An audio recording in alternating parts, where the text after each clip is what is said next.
that kind of thing. And I think that it's really interesting. When Kim and I first moved here 30 some odd years ago, it was not the same Utah that we have now, right? And I think it was interesting because events like this were really well attended because people were really conscientious of that we lived in a mission field. That the Mormons need to hear the truth of the gospel and need to come to an understanding of salvation. And you know what I've noticed the last couple of years is that when I talk to Christians now, they'll say, I have a friend so-and-so, they've left Mormonism, or they're questioning Mormonism because they're watching all of these things online, they have all this information online, and so, I don't really feel like I have to be as intentional about conversations with them as I used to be. All I have to do is just point them to a website or, tell them about this. And you know what I hear from most of those people later on is that they came out of Mormonism, but that's it. And you know what? As believers, that's not our goal. Our goal is to help them see the truth of Christianity so that when they come out of Mormonism, they come into life.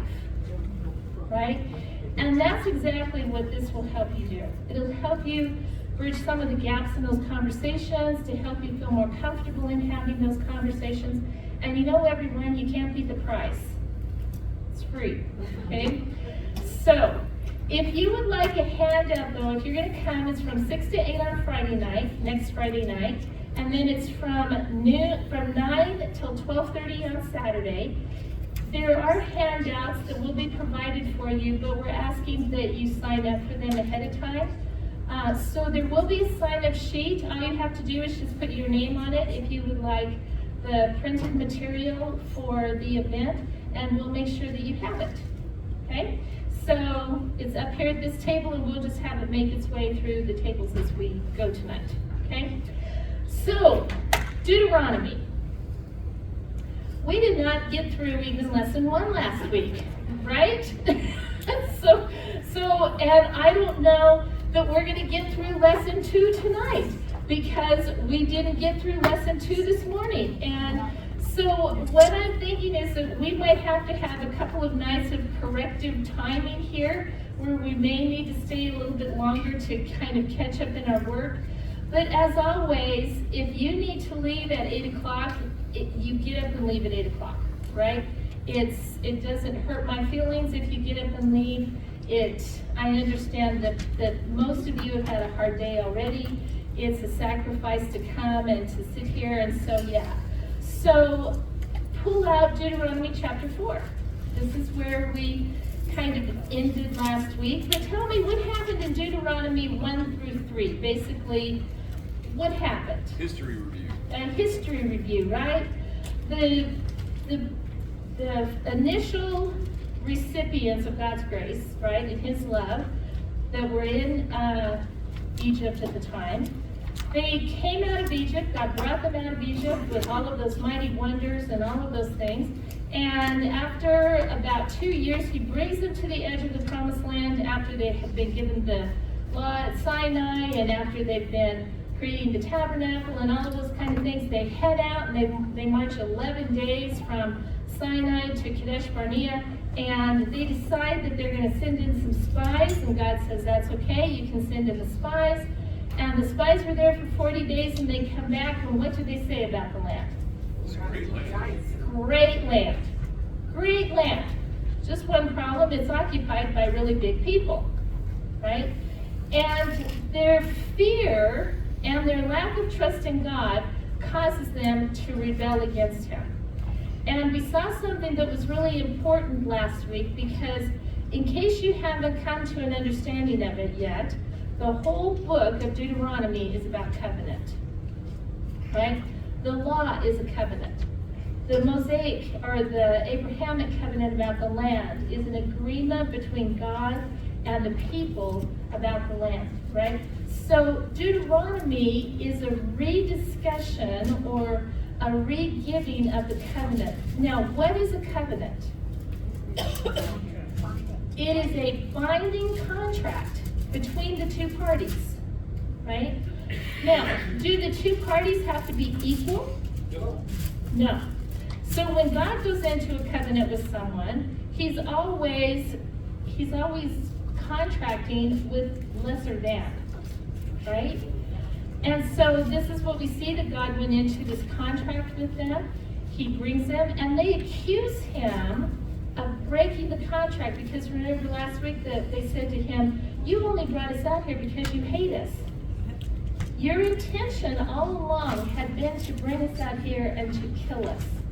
And so they accuse God of being an unfit covenant partner, right? And how does God respond to that? Yeah, now, he says you don't get to go in because of your rebellion, right? But let me ask you though, but was he still a faithful covenant partner? Yes. Yes, because what did he do for the next 40 years? Took care of them. He took care of them. He fed them, he gave them water, he gave them meat, and we'll see, you read in part of your work this week, that the soles of their shoes didn't wear out, their clothes didn't wear out.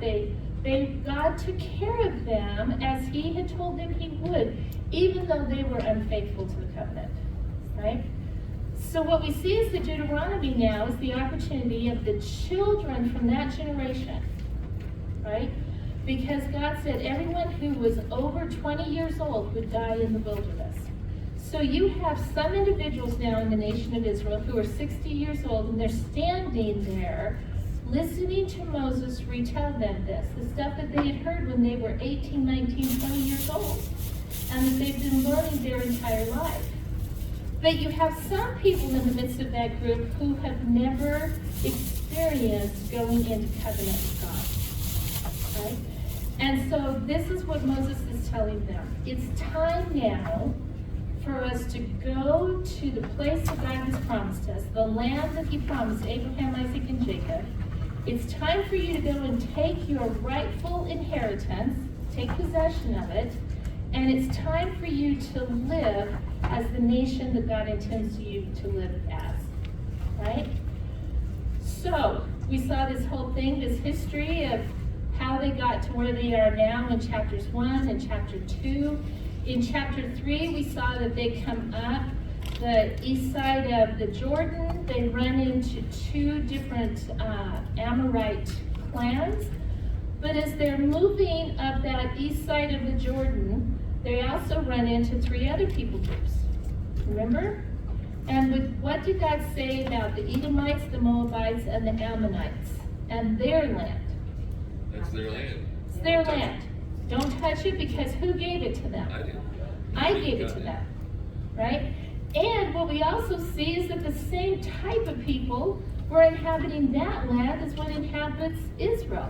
And what did those 3 people groups do? They took them out. They took it out. They displaced them, right? Through the help of God, they displaced them, and they moved these people off that land that God says is your land. Okay? So what we saw in chapter 3 is that they go up, and God says, okay, now's the time. We're going to start this process of you taking over the land. And basically how this is going to work is you're going to displace the population that is there. You are going to have some military conflicts, some military engagements, but you're going to move them out of this land, and you're going to take possession of it. So, what happens when they come in contact with the first 2 Amorite groups? What does God tell them about the Amorites? Don't fear them. Don't fear them. And I'm the one that's fighting the battle for you. I'm fighting the battle for you, but I want them what? Totally wiped out. I want them destroyed. Right now, we talked about this last week, because this becomes a real issue for some people when you talk to them about, they say, oh, Jesus loves everybody, God is love, he wants to have a relationship with you. And then they say, well, wait a second, what about all those people that got annihilated in the Old Testament? Right? What is your response to that? Do you know why that is? Do you know why he destroyed? Because don't try to say, oh, no, God didn't say that. Because what happens then, if they are familiar enough to open up the Bible and show you the verse, right? right then what you're saying is, oh, I have to reinterpret God for you, right? But we also know that yes, there was this annihilation. Now, why? Because we can't get past the fact that God said, I want these people destroyed. But the question is, why did God want them destroyed? Because of their sin, because of their idolatry, right? It wasn't that God didn't care for them as humanity. It wasn't that God didn't want them to have a relationship with Him. But what you see here is that these people groups were so steeped in their idolatry that the only thing that could happen was the judgment of God. It would take something supernatural to break them out of that pattern of idolatry. And so when people say, well, what about the women, the children, the innocents, right? First and foremost, what we learned in Jeremiah, that the worship of these idols was a what? A family practice, right? Remember in that one passage where it talks about worshiping the moon goddess? And it says that the men go out and they harvest the grain. And the women grind the grain and make the cakes. And the children go out and they gather the sticks to make the fire as a family when they worship the goddess of heaven. Right? So what we see here is that God, He doesn't dislike the Canaanites just because they're not Jewish. It's not that He doesn't want them to come to some saving experience with Him. But God, there is one thing that God will not tolerate long, and that is idolatry. Right? This is the judgment on these people. Right? So, now, also though, you have to remember there are passages within Scripture when this language is hyperbole. Right? It's meant to be extreme, because when we read in the book of Judges, what we find is there are still Amorites around. Okay? So we do understand that with certain texts there is that grand language. It was just a way that things were conveyed back then, especially military campaigns. Right? So what happens when the people meet these two different Israelite kings?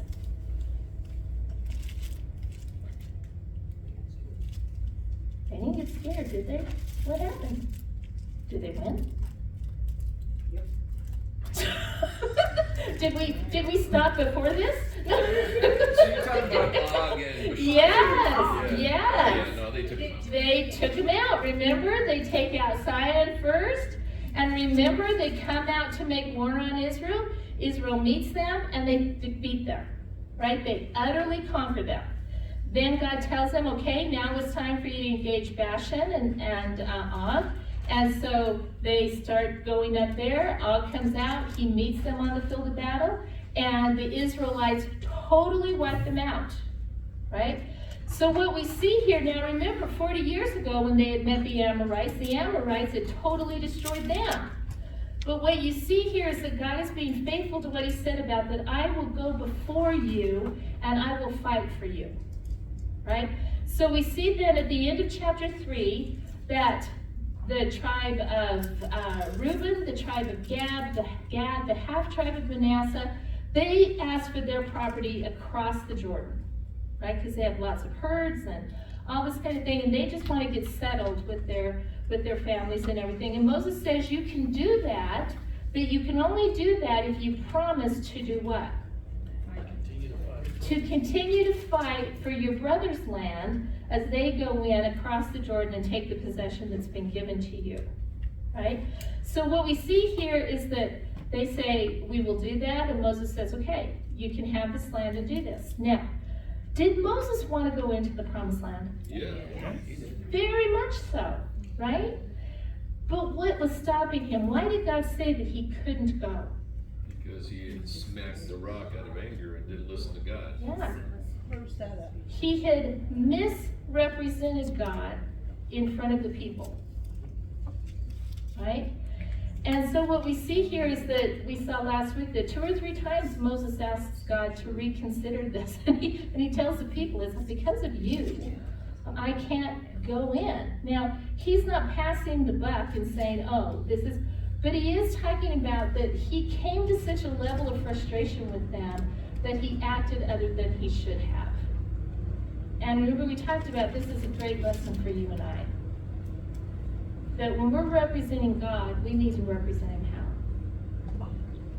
Well and holy and all of the things that he is. Right? So then we came to chapter 4. Okay, that was a really quick, that was probably the fastest review we've ever done. Okay? So are we good moving into chapter 4? Okay. So we get to chapter 4, and what we see here is that we have this familiar beginning of chapter 4 that you're going to see over and over again in Deuteronomy, which is, "Hear, O Israel." Now remember last week we talked about how did this information get dispersed through Israel. When it says, "Hear, O Israel," how is this information going out? The leaders. Through the leadership. Remember we talked about last week that there were leaders who were responsible for leading the people and conveying this information. Now, how is it that the information did not get corrupted? Because people always say, oh, if you just pass something from word of mouth to each person and each person and each person, then somehow it's going to get changed. How is that not the case here? Okay, Moses is writing it down now. Okay? You had multiple people hearing it, right? So say that you were of the tribe of Judah, right? And you have your person who's over 1,000, a person who's over 100, a person who's over 50, a person who's over 10. And say that Kim's in charge of 10 people, right? And one day Carl, who's in charge of 1,000 people, walks by the 10 people that Kim's in charge of, and they hear them saying, well, Kim said, Moses said. And Carl goes, that's not what Moses said. Okay? What can Carl immediately go do? Talk to Ken and say, why are you not conveying the information in the way that it was supposed to be conveyed? There was a self-corrective mechanism in place because of the numbers of people that were hearing the information. But it was important for the nation of Israel to hear what God was saying to them. And at the beginning of this passage, he says, now hear, O Israel, listen to the statutes and the judgments which I am teaching you to perform, so that you may live and go in and take possession of the land which the Lord, the God of your fathers, is giving to you. Now, it's important to remember when it comes to the law that there are different parts of the law, right? You have the overall law that's laid out within the Pentateuch, or the first 5 books of the Old Testament. But within that law, there are different components, right? You have the moral law, which is contained in the 10 Commandments and the statutes and the ordinances that pertain to carrying out that moral law. So the statutes are, how does this work exactly, right? So say that when you talk about keeping the Sabbath, what does that mean exactly? Well, one of the things is you're not supposed to do any work. You're not supposed to make your servants work. You're not supposed, but if your neighbor's ox falls into a ditch, you can get the ox out of the ditch, because if you don't, then the ox could die, right? So those were the statutes. They were the guidelines and the limitations, or how far you could go within that law of thou shalt keep the Sabbath, so that you knew how to keep it. But then you also have the judgments about, okay, what if someone breaks the Sabbath? What is the judicial penalty for breaking the law? Okay, so with the Sabbath, it was a capital offense, right? So you have the limitations or the explanations of the law. You have the judicial verdicts of the law and the guidelines and how to come to those verdicts. And God says that you have been taught them, right? So it doesn't appear that as they were wandering around in the wilderness and the people would say, well, what does God want us to do? That Moses would sit there and go, well, I guess you should have listened when we came to the border, right? It appears that for 40 years, what had Moses been doing? He had been teaching them what it was to follow God. So it goes on and he says, now it's important to see this because we talked about last week that their success and their survival when they go into the promised land, which is given to them through the Abrahamic covenant, is based on their keeping of the what? The law, the Sinai covenant. So what we see is that these two covenants become intertwined. They have the land by birthright through Abraham, but they will only live in the land and prosper in the land as long as they follow the law. Right? Okay.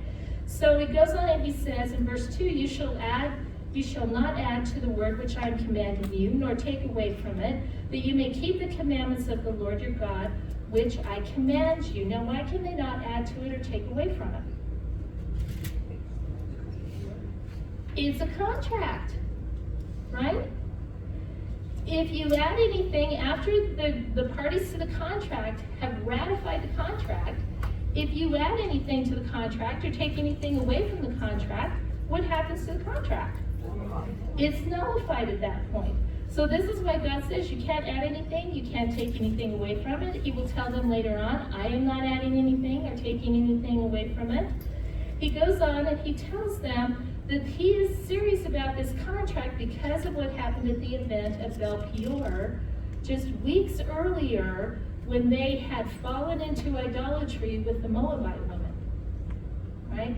And he says, I judged you there, but those of you who were faithful and didn't fall into that idolatry, you're standing here today, right? He says, he goes on in verse 5 and he says, see, I've taught you statutes and judgment just as the Lord my God commanded me, that you should do thus in the land where you are entering to possess it. So keep and do them. For this is your wisdom and your understanding in the sight of the peoples who will hear all these statutes and say, surely this great nation is wise and understanding people. For what great nation is there that has a God so near to it as the Lord our God whenever we call on him? Or what great nation is there that has statutes and judgments as righteous as this whole law, which I am setting before you today? Now it's interesting because God says that because of what? The people around them are going to refer to them as a great nation. Because of the laws, the way that they obey the laws. Because of what God has given to them, right? So this tells us something, that the law of God was unique. That it was something that the other nations would look at and go, this is not how we are ruled. This is not what happens with us.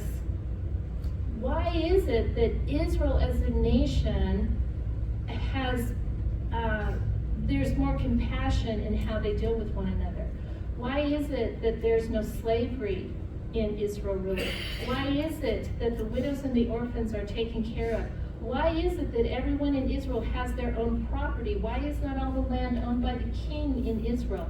See, there were all of these things that were part of the law that the nations would look at and go, whoa, that is so amazing because we don't live that way, right? So the law was to become an evangelistic tool in a sense to the nations around them, but everything that the people saw about this great nation, Israel was supposed to point the people of the nations as they were making these statements back to who? To God, right? Because it was his law, right? The word here for whole law is the word Torah, the divine instruction of God. Now, but he warns them in verse 9. He says, only give heed to yourself and keep your soul diligently, so that you do not do what? Forget, right? The things which your eyes have seen, and they do not depart from your heart all the days of your life, but make them known to who? Your sons and your daughters. So is this going to be something that is going to go from generation to generation? Is it important for them to convey the information generation to generation? Very much so. And then he says, remember the day that you stood at Horeb, right? And Horeb is Mount Sinai. And people came, and I let you hear my voice so that they may learn to fear me all the days of their lives. Now, what does the word fear mean? Okay, It can mean, okay, this is where you're reading it in context. You have to put it in context, and because the word fear can mean to fear something, like to be frightened of it, to be afraid, right? When God says that the people would learn to fear me, is that the context that he wants? No. But he did want them to what? To obey him, but to revere him for who he is, right?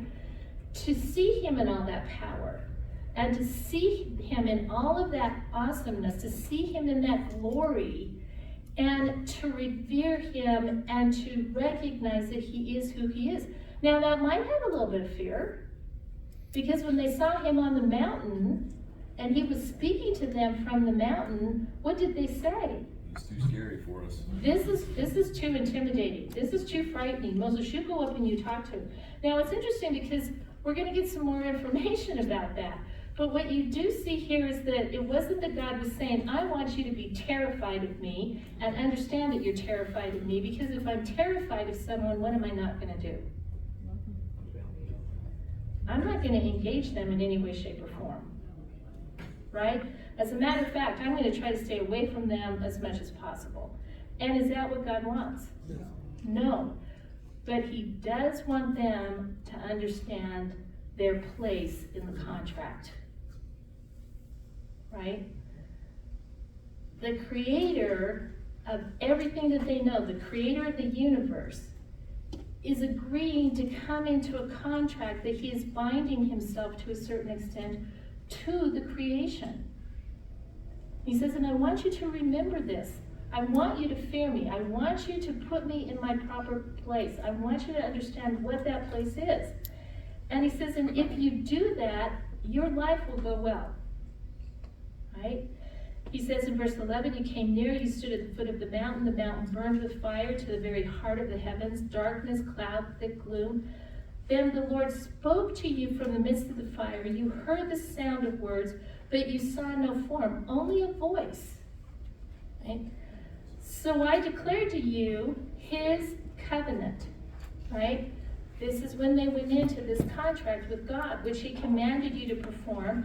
That is the what? The 10 Commandments. So what we see here is that the 10 Commandments are at the heart of the law. Right? Everything kind of comes off those 10 Commandments. So he says, and he wrote them on 2 tablets of stone, and the Lord commanded me at that time to teach you statutes and judgments, that you might perform them in the land where you are going over to possess it. Right? So how would they be guided as they're setting up this new nation? Okay, see, Israel is a people group, it's a nation right now, but it's a wandering nation. They're a homeless nation. When they get into the land, they'll be established as a true nation. So what's gonna guide their interaction morally with each other? The 10 Commandments. The 10 Commandments. What's gonna guide their worship of God? The 10 Commandments. The 10 Commandments will be the founding documents for them as a nation, just as we in America say, what is our founding documents? The Constitution, the Declaration of Independence. See, we say, when somebody says, oh, you can't do that, I say, well, no, I can do that because it says in the Constitution I can do that, right? And in case you didn't understand it in the Constitution, I have the statutes, which are the Bill of Rights, which clarifies what my constitutional rights are. See, this is what the law was to Israel. It was the document on which everything that they were as a nation was built upon. So he says, do it in the land. But he also goes on in verse 15 and he gives them another warning. And he says, so watch yourselves carefully, since you did not see any form on the day that the Lord spoke to you at Horeb from the midst of the fire. See to it that you do not act corruptly and do what? Make any kind of graven image, right? Now, in a few chapters, what we're going to see is that he clarifies that a graven image is an idol, right? So basically, what is God telling them? You cannot make any idol to represent me. Why can they not make any idol to represent him? They never saw him. Okay? They don't know what he looks like. Because what we know from the New Testament is that God does not have any physical form. Right? When Moses sees him on the mountain, he is seen as a storm. Right? And so what you see here is that God is telling them, you have no clue what I look like, so don't even try to create something that represents who I am, because the purpose of an idol is to worship the idol. Right? And even though the intent might be noble in the beginning, to create something that I think looks like God, that I can make some kind of connection with, what's going to happen over time? Then the connection is just with the idol. Right? So God says that since you didn't hear me, or you didn't see me, you didn't see any form, he says, do not try to create anything that represents me. Nothing that's on the earth, nothing of the animals, nothing of humanity, nothing in the heavens, nothing like that. So this is the most important commandment that God will give the people of Israel. When we study Jeremiah and Ezekiel, what was the ultimate commandment that God said, this is why I am judging you? You have broken this commandment, and this is why your judgment is coming. You have other gods before me. You're worshiping these idols. All of this kind of thing. It's like God, it's not like he doesn't care about theft or adultery or any of those kind of things. But if our worship is wrong, if our worship is corrupted, then everything else is going to be poisoned. And so this is why God, over and over again, have you noticed how many times he has told them, do not worship these idols. Do not intertwine yourself with these people. Do not make any graven images. Do not make anything that represents anything and say that it's me. Do not do it. And if you do, I will do what to you? I will destroy you and punish you, just as I'm punishing the 7 Canaanite nations that you're going in to move out of that land. So is it like some people can worship God however they want to and he doesn't say anything, and others have to worship him just one way? No. Right? The worship of God has to be on how he says it happens, and that's what he reminds them of. But then he goes on and he says to them in the next few verses how Israel is supposed to be a contrast to all of these other nations that they're going into. He says, Moses says, for I will die in this land. I shall not cross the Jordan, but you shall cross and take possession of the land. So watch yourselves that you do not forget the covenant of the Lord your God, which he made with you, and make for yourselves a graven image in the form of anything against which the Lord your God has commanded you. For the Lord your God is a consuming fire, a what? A jealous God. Right now, we're going to see this in the next chapter again. He's going to tell them this. And it's interesting how Moses starts using a way of how he talks about God. He starts using the phrase, the Lord your God. Okay? Elohim, or Yahweh, your Elohim. Right? So he reminds them that they don't worship a whole bunch of gods. They worship one God in unity, and his name is what? Yahweh. Right? Yahweh is your God. Yahweh is your God. Yahweh is your God. Why does Moses keep driving this home? They were so quick to forget. They were so quick to forget, right? And this is what happened in the wilderness the first time. Remember, they go out to Sinai. Moses goes up on the mountain for 40 days. And what do they forget? They forget that Yahweh is our God, right? So Moses keeps reminding them that the covenant understanding with them, the contrast is based upon their remembering who their God is. Right?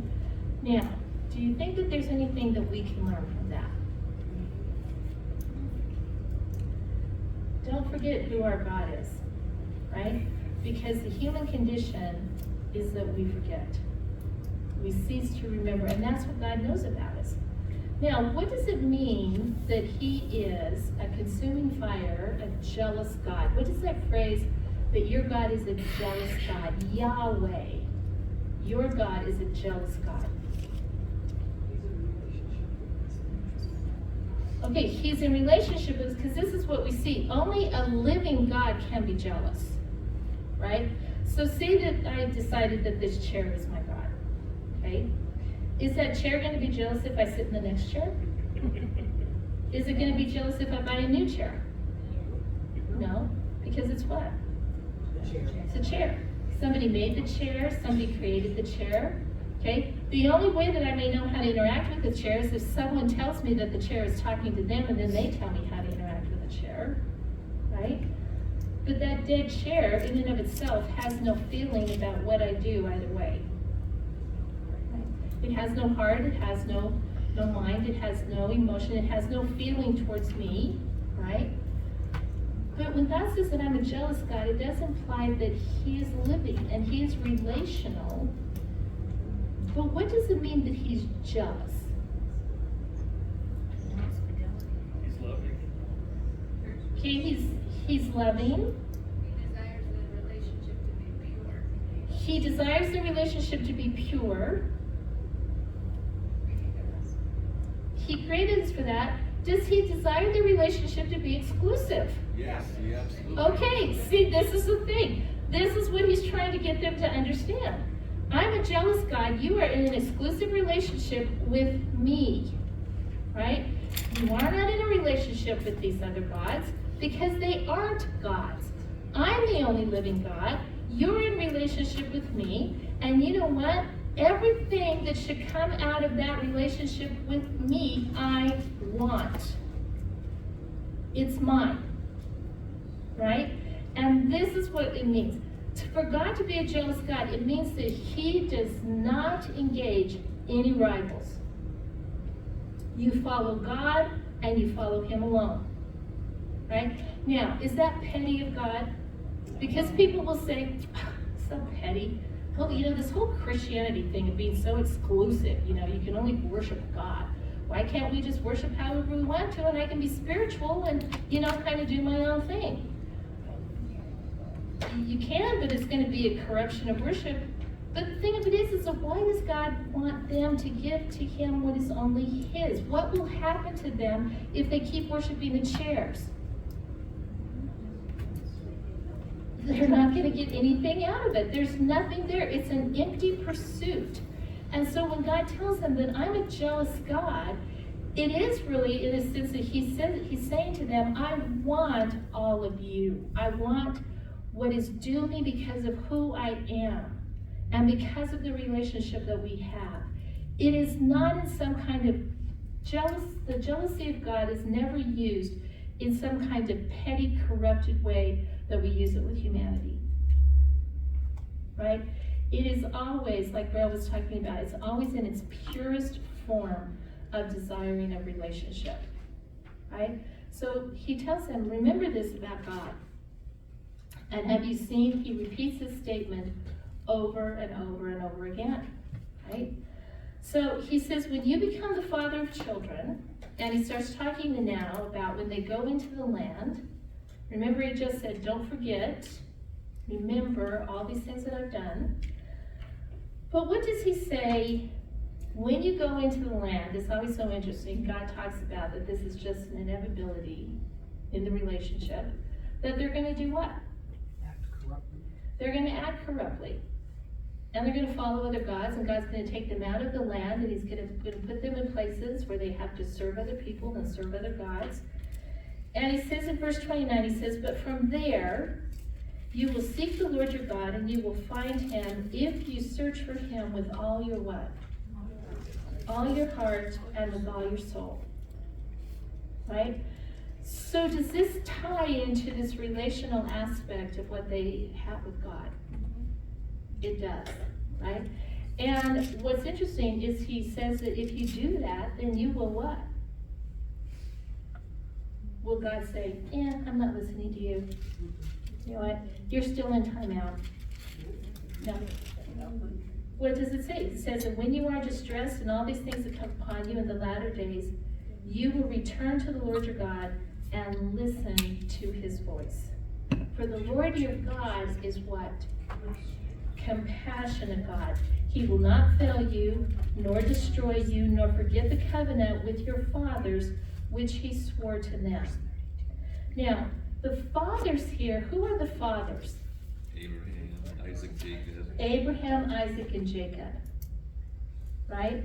So he says that covenant, I will never forget that. Indeed, concerning the former days, he now uses these verses to talk about how he's different as Yahweh than these other gods.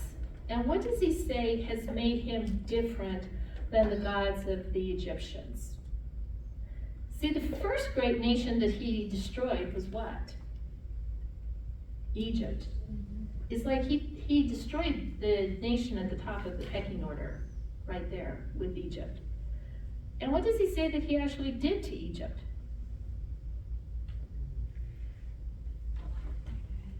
Basically, if you were going to paraphrase it, he walked into Egypt. He told the gods of Egypt, guess what? You're nothing. You are no gods. I'm taking these people out of this land, and I'm going to make them a possession of my own, and there's not anything you can do about it because, frankly, you're dead. Right? Because he talks about what God or what people group have ever had a God work on their behalf like Israel has. And the answer is what? None. No other people group has ever had this.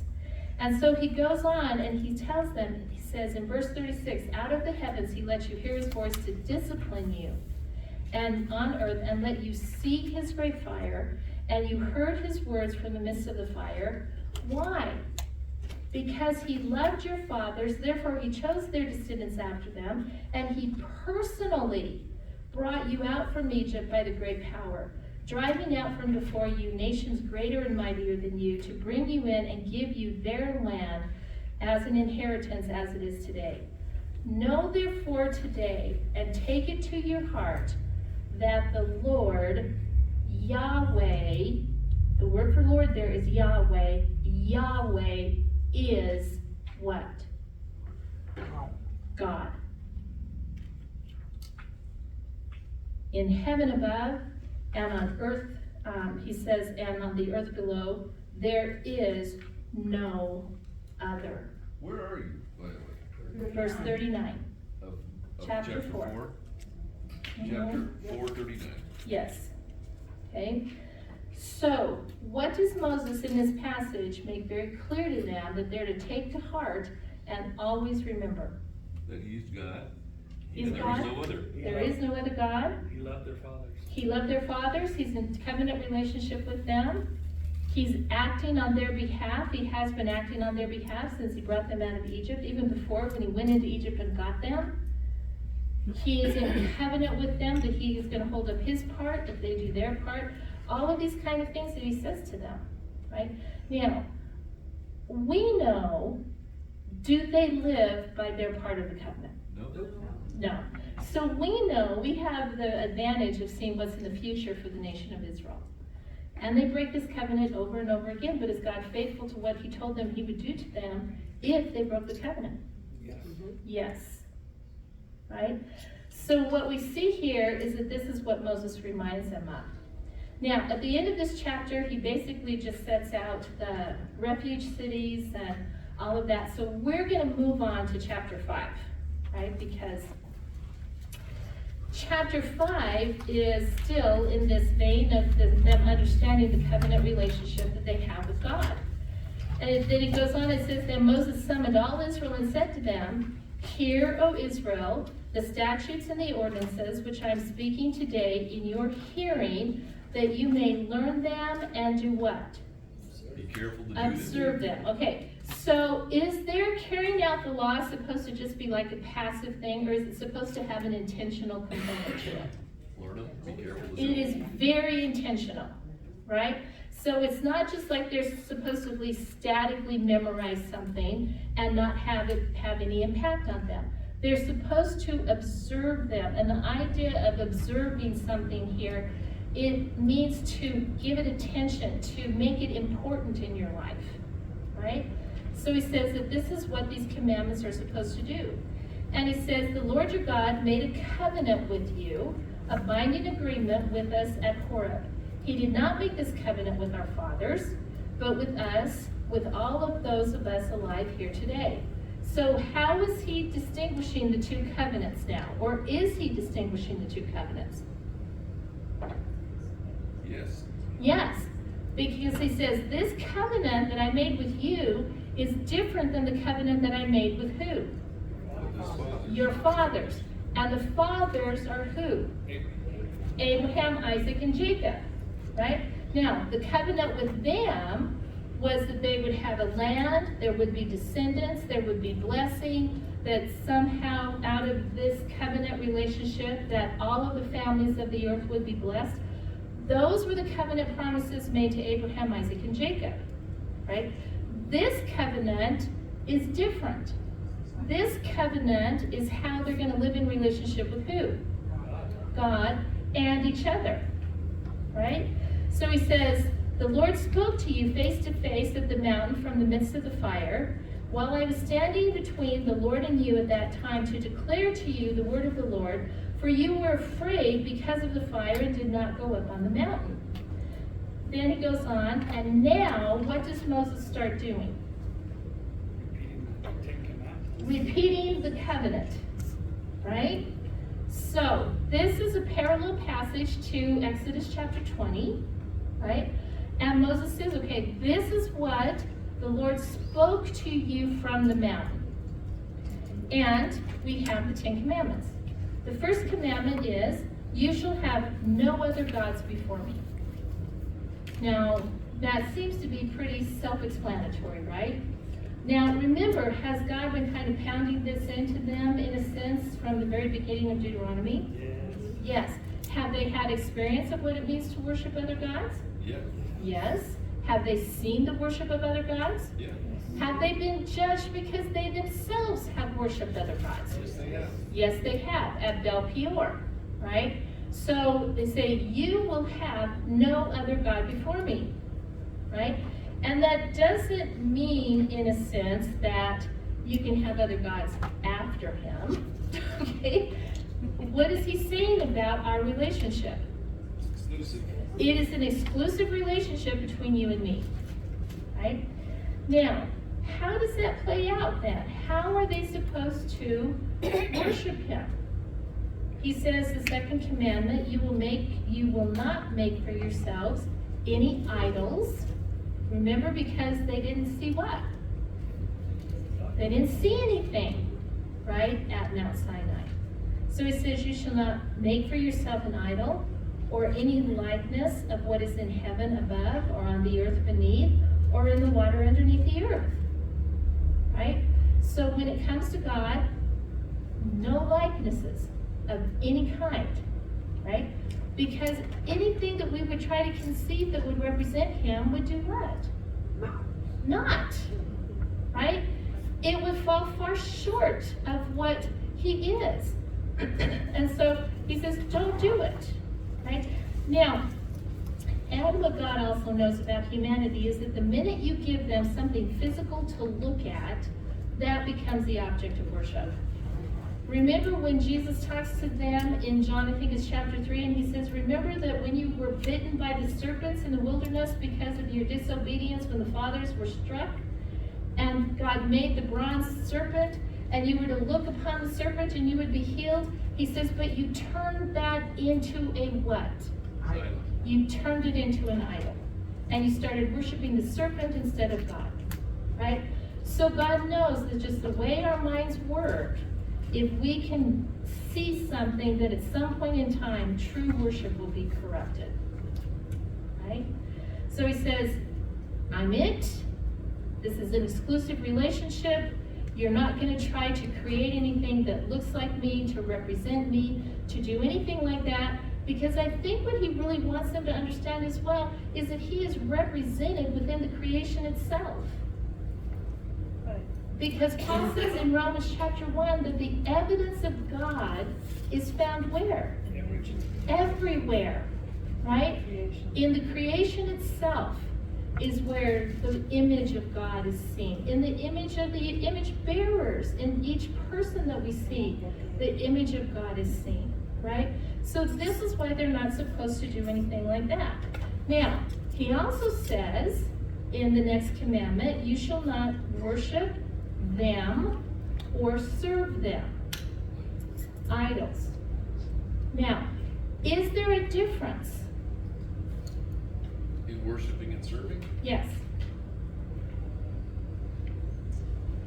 Yeah, maybe. Get technical, aren't you? Okay, well, I'm not getting technical. It's what the text says. Usually if God gives us a couple of words, there's a reason why he gives us different words. Glenn? It seems to me like they wouldn't have to build an idol, just follow them around. They could serve and worship. They didn't have to build it themselves. No, they didn't. He's because there are going to be all of these idols. Remember, that's what they're told to destroy them, right? But what does it mean to worship something? Give it your allegiance. Give it my allegiance. It means to submit myself to it, right? The basic definition of worship is to lay prone prostrate in front of that thing, right? So it has this idea that when I worship, I bow down to something, and when I bow down, that is an act of submission, right? When a king would be taken captive by another king, he was forced to bow in submission to that other king. So what we see here is that this idea is worship is a submissive attitude. It's a submissive posture. And so God says, you're not going to worship any of those idols. You're not going to bow down to them. You're not going to act like you're submissive to any of them, because they are what? They are dead. Okay? That's the whole point that he's trying to make, right? They're dead. You're not going to give them your allegiance. You're not going to submit to them. You're not going to have any posture of submission in front of them. You will not worship them, nor will you serve them. So what does it mean to serve someone?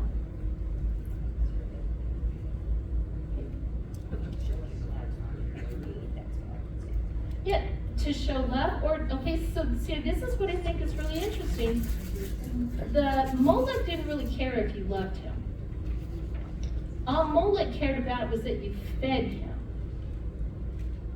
And what did you feed him? Kids. Your children. So what was an act of service to Molech? The sacrificing of the children.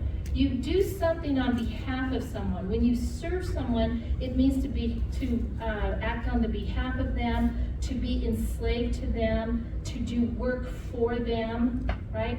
It's interesting when you read some of the Egyptian texts, part of what the different gods was that the Egyptian priesthood would have to come into the temple in the morning, and they would have to bring food, and they would have to ring bells and wake the god up. Okay? And they would bring his breakfast to him in bed, you know? And then later on that they would have to come and they would have to do this for the god, and they would have to do that for God, because the god couldn't do it for itself, because it was what? It was dead, right? And so this is why he says you're not going to do anything on the behalf of those gods. You're not going to bring them any sacrifices. You're not going to feed them. You're not going to clothe them. You're not going to be in any kind of servitude posture towards them at all. Those postures of worship and service belong to who? God alone. They belong to me. Because I'm the only one. Living one. I'm the only living God. Right? These are mine. So he says, you shall not worship them or serve them, for I, the Lord your God, am a what? Jealous God. Right? Visiting the iniquity of the fathers on the children, and on the third and fourth generations of those who hate me, but showing loving kindness to thousands, to those who love me and keep my commandments. Now, do you see the covenant language here? when he says loving kindness is a covenant term. Now, what does God see as hate? Because he says, I'm going to judge those who hate me. What does God interpret as hate? Serving other things. Serving and worshiping other gods, right? And what does he interpret as love? Keeping my commandments, worshiping and serving me, and that is done through the keeping of his commandments, right? So if you want to know what God's love language is, obedience. Obedience, yeah. Okay, that's God's love language. So it goes on and he says that you shall not worship them. Then the next one, verse 11, he says, you shall not take the name of the Lord your God in vain, for the Lord will not leave him unpunished who takes his name in vain. I always think this is an interesting commandment, because I was raised in a household where you could not say, oh my gosh, because gosh was a substitute for God. Yeah. You never said, oh my God. I mean, you were going to go straight to hell for that.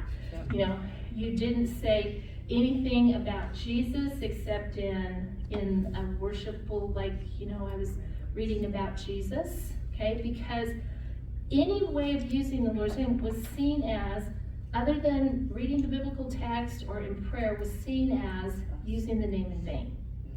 Right now, what does it mean, though, to use a name in vain? To represent it falsely. It does. It has this idea. The word for vain here means to have empty speech or lying. There's an emptiness to it. It has no purpose, no good purpose. Right? So, what would it mean to use the Lord's name in vain?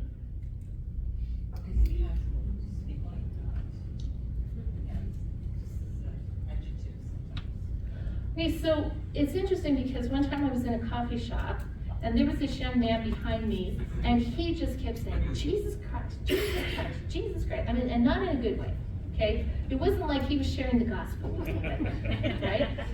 And he was just, you know, and finally I just had enough of it and I turned around and I said, oh my gosh, do you know him too? And he looked at me and goes, what are you talking about? I said, well, you keep talking about Jesus Christ. I thought that you were talking about because you know who he is. I mean, and then he said another thing I'm not going to repeat here. And then, you know, there was some kind of gesture and then he left. Okay? But then the barista, she looks at me, she goes, why did you even say anything to him? And I said, because he was talking about someone that I know, who I have a relationship with. Yeah. I just wanted to know if he knew him too. And she's like, you really believe that Jesus is real? And I'm like, I do believe Jesus is real. Okay? Now, but I think it's interesting. Good for you. Does using the Lord's name in vain convey having an understanding of who God is? Not in the least. I don't think it does. I think you might know that now, I can tell by your eyes you don't agree with it, but I stand by it. People say it all the time, and half the time, Okay. they still might know in theory All what right. you're talking about. Now, but they're just gonna say it what's like the it. context of the commandment? Who is the commandment to? Believers. The people who know God, who have a covenant relationship with him. You will not use my name in vain. Yeah, that's different than what you're talking about. No, I'm not. I'm talking about, can you use, if the word vain means to misrepresent, or to not use honestly, or to do something. Now there's another component to this as well that we're going to look at as well. But does it not convey that I have to know something about the person of whose name I'm using? Yeah. Because it doesn't say here that I'm judging the nations because they're using my name in vain. He says, I'm going to judge you if you use my name in vain, because what are they supposed to know about God? First of all, what is his name? Yahweh. His name is Yahweh. What does the name Yahweh mean? The self-existent, eternal, creating God that does not depend on anything for his existence, for his love, for his happiness. He is totally self-contained within the Trinity, and he is the creator and the giver of life and all of those kind of things, right? That name cannot be attributed to anyone or anything else, and you cannot use that name in a way that violates the character and nature of God, right? A perfect example of this is that when Jesus is talking to them and he says, you know what? Don't swear by God's name anymore. Don't connect his name to that anymore. He says, don't swear by heaven. Don't swear by the temple. Just let your yes be yes and your no be no. Because what had the people done?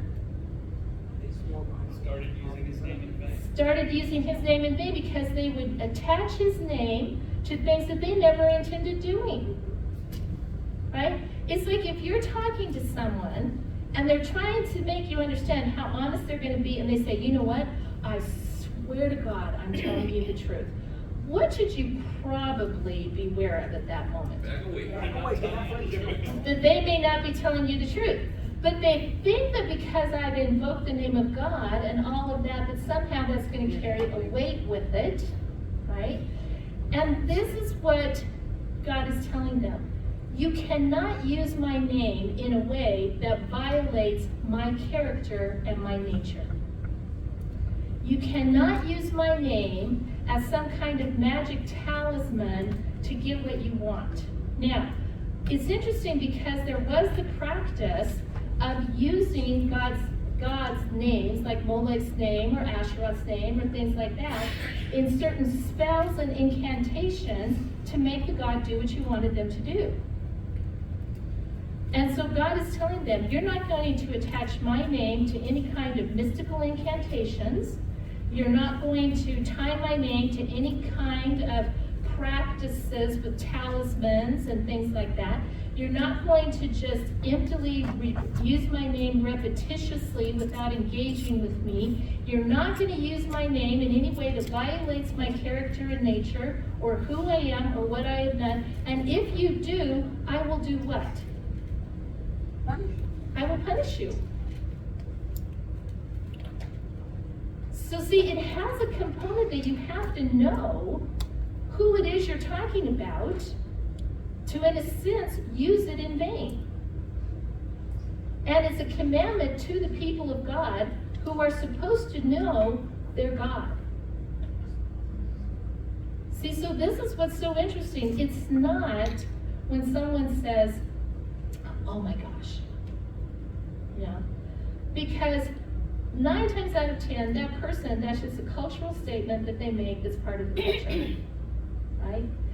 And I really do think sometimes when people say that, or when you're standing in line and you hear someone behind you say, oh my God, you should turn to them and say, really? Cool. What are you talking about God? What do you mean by that? Because you know what, I know God. Now, I know that some of you are going, oh my gosh, that's so lame and so cheesy. That's the cheesiest thing I've heard all day. Let me tell you, have you tried it? Yeah.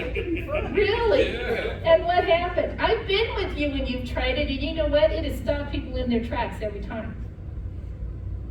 Not the way other things can. Okay, but it stops them, okay? But see, this is what I'm saying is, so many times we think, well, this is just a general commandment to the population of the world, but it's a commandment to who? Believers, the people who serve Yahweh, right? Because they're the only ones who know what God's name is. God is not his name. God is what he is. He is Elohim, God. His name is Yahweh. And that's his covenant name. So, what if it's done intentionally? Then there's a difference with that. What was the question? What if God's name is taken intentionally in vain? Then there is a problem with that, especially for a believer. Okay? That's where you have to be careful. If I'm intentionally using the name of God, am I using it correctly? Am I using it in the way that it's intended to be used? Right? because this has a penalty to it, right? Yep. So any thoughts? How come everybody like gets so upset when they start yelling, God, but nobody ever yells Satan? Well, because I think that there is, and this is kind of an apologetics thing, but there is, as we're created as in the images of God, there are these thumbprints on us that when push comes to shove, we respond almost to our pre-programming. So when something really bad happens, it's almost like we're pre-programmed to appeal to who? To God. We're programmed to appeal to our Creator. And that's why things, when you have these horrible things that happen, and people are reverting to their programming, then we have to take the opportunity in that moment to really step in and help them see who God is. Right? So, yeah. So are we good with this? Not good? Pondering? Okay. Glenn. This is a side question that bothered me throughout the chapters, page numbers. So whenever it says Lord your God, is that Yahweh in Hebrew or is that? Yahweh. Yahweh, your Elohim. That's what the phrase is. So what he's talking about is his distinction among the Elohim. Now, Elohim is a plurality, so God's saying something about who he is in his being by using the word Elohim. In the Samaritan language and in Hebrew, El is the, like, El Bial, okay? One God in singularity. But Elohim, the H-I-M on the end, conveys unity, a oneness in unity, right? So he's telling them that Yahweh is your Elohim. Yahweh is your God. So see, he's clarifying for them, and that's why I pointed that out. Did you guys notice how often he uses that phrase, the Lord your God? Yeah. The Lord your God. The Lord your God. Remember the Lord your God. Remember the Lord your God. What is he kind of like helping them to see is almost like, and at some point in time, they're just going to remember what? The Lord our God. Yahweh is our God. Right? So we have that you're not going to make any images of Yahweh. You're not going to serve any other gods but Yahweh. You're not going to take Yahweh's name in vain. Then you're going to do what in verse 11 or verse 12? Observe the Sabbath. You're going to observe the Sabbath day. Now, what is the reason that God gives them here through Moses as to why they're going to observe the Sabbath day? It's rest. It's rest. He did it. He did it. He rested. But what's interesting is that he doesn't talk about his rest here. He talks about their rest from what? From work. Their slavery, right? So what he conveys here, that the Sabbath is really, because in their slavery they had no rest. But when they were brought out of slavery and into freedom, that the Sabbath represents their freedom from slavery. Right?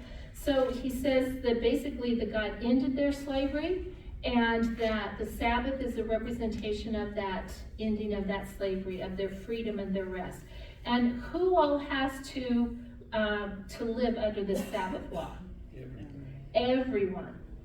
Right? If you live in Israel, you live under the Sabbath law. Right?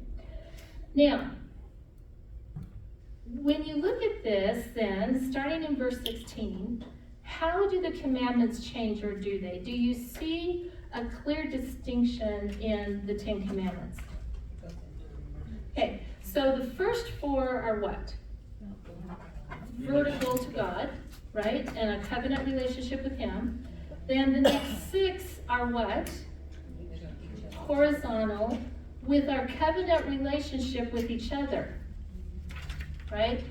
Now, this is what's really interesting about this, because the covenant at Sinai was not just between God and the people, but it was between each other, right? As they served God, and how they were going to act as a nation in regard to their relationship with each other to show that they worship God, Right? So, the first command that he gives to the people about their relationship with each other is what?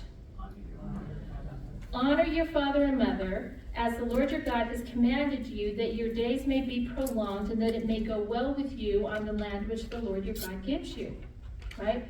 So this commandment is tied to their prosperity in the land. Okay, now, what does it mean to honor your mother and your father? This is kind of question that Christians even today struggle with, right? What does it mean to honor your parents? Okay, so take care of them when they're old? Does it mean to obey them? Depends on their age. Listen to them when they watch your told. Okay, to listen to them and do what you're told? I don't think it means any of that. Okay, now I think it's interesting of how we interpret this commandment, right? It does not say honor and obey. It just says honor. Now, the definition of the word honor means to weigh down. It means a heaviness, right? So maybe it means that when you get to be a certain age that you're supposed to tie rocks around old people's ankles so they can't go anywhere. I mean, you know, is that what it means to honor somebody? I said, Rita said I'm supposed to tie a rock around your leg. Okay? So you can't go anywhere. Okay. Now, what I think is interesting, and I think kind of the understanding of this commandment is what it's tied to. Because this commandment is tied to them doing what in the land? Prospering in the land, right? In the chapter before, what had Moses told them was their responsibility regarding the next generations. To teach the next generations, right? The word honor here means to respect what your parents say to you, to treat it with the weight that it has, right? Because of their understanding, because of their own life experience, when they share these things with you, listen to them. There's a weight to them. And this is what we see here, that it was the parents' responsibility to pass on the covenant and the stipulations and the ordinances and all of that to the next generation. And the next generation was supposed to do what? Listen and learn and remember. Okay? What happens when a generation doesn't listen and learn? Then we have Judges. Right? Because the book of Judges starts out that the people were obedient and they served the Lord under the time of Joshua. And then a generation came who did not know the Lord. And then what happens? The judgment of God starts to be conveyed. So the idea here isn't to obey every word that your parents says your entire life, because they only run into problems when children get married and do all of that kind of thing, because they can't obey me. Like, my sons cannot obey me and fill every desire that I have as far as relationship and take care of their own family. Right? There are decisions that they make on their own as adults that they should be able to make as adults. Right? But when I do speak about certain things, they should listen. They should listen because of what I know about God, and they should listen because of how long I've been living and the things that I have gone through in that relationship. They should take what I say to them with the weight that it has, out of respect, not only for me, but for the God that I serve, right? This is why when you get into chapter 6, with the great commandment, the great Shema, and what they're supposed to do with their children. They say you are supposed to immerse your children in the understanding of the covenant. The understanding of the covenant is to be life to them. It is to be life to you, right? But what happens if there's a breakdown in that? Then there's going to be problems with the covenant, right? So the first thing it says is to honor your father and your mother. Listen to them. Take the things that they say to you to heart. Treat them with the weight that they deserve, because they are the ones who will teach you what it means to serve the Lord and to live in relationship with Him. Right? Then it moves on. How do you feel about it if your parents verbally abusive? If the parent is verbally abusive, well, see, I think that then that goes to, are they verbally abusive in the sense that I'm not doing what they want me to do as far as obeying them? Or are they verbally abusive in misrepresenting God? See, this is the thing that, What if they don't represent God at all? okay, but that's not this commandment, right? See, I think that what has happened with the commandments is that we have taken something that were meant for a specific group of people, and we have flipped them over, and we have said about the commandments that people who do not even acknowledge God somehow are supposed to live under these guidelines. Right? So see, it doesn't work, right? So this is where I think that sometimes we get a little kind of drawn astray when it comes to the commandments, because the commandments are given to a nation who is supposed to know their God. What are the relationship, the binding agreement that we have with us and you, and the binding relationship that we have with each other in you? So if I'm over here and I have a relationship with someone who knows nothing about Yahweh, can I expect that they will honor their parents? Can I expect that they will not slander? No. Can I expect that at some point in time that they may not steal from me? No. Right? Now, there is a code of morality. The Ten Commandments do lay out a code of morality. But the ability to keep the moral code is based on the relationship with Yahweh. So does that help kind of put them in a framework? Yes? No? Yeah. Lorraine, I was going to say for me, when we finally understand that they don't get this because they don't serve God, they don't know God, Right. then it changes my attitude, because then I realize they don't understand like I understand, so I can't be upset with them for not understanding or believing this either way. Exactly. Because let me ask you, do you think that there's a reason that the commandments are in the order that they're in? Okay, what's the reason? God first. God first, everyone else behind it. Do you remember what Jesus said? That the whole law and the prophets can be summed up in 2 commandments, and they are what? Love God, love your neighbor. Love the Lord your God and love your neighbor as yourself. Right? But if I don't love the Lord my God, can I love my neighbor as myself, really? No. So see, this is what I think is interesting, because what you have now is that you have the 10 Commandments that are almost seen as something that everybody should be able to understand and should be able to live by. That's like, okay, now I'm going to confess something to you, and you guys can, send me nasty text messages or do whatever you want to after class. But you know what? It doesn't really bother me when they remove the 10 Commandments from in front of courthouses. Because you know what? Most of the people who walk through the doors of that courthouse have no regard for God. They have no understanding of who He is.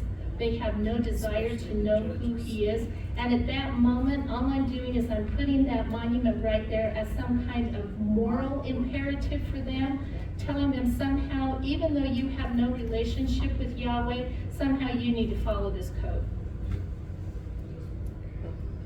See, and then what happens to our belief in God is it becomes a moralistic theocracy kind of thing, where it's not based upon, you shall have no other God before me, you shall love me with all of your heart, you shall do all of those kind of things. It's just that, can you fulfill the moral law on your own?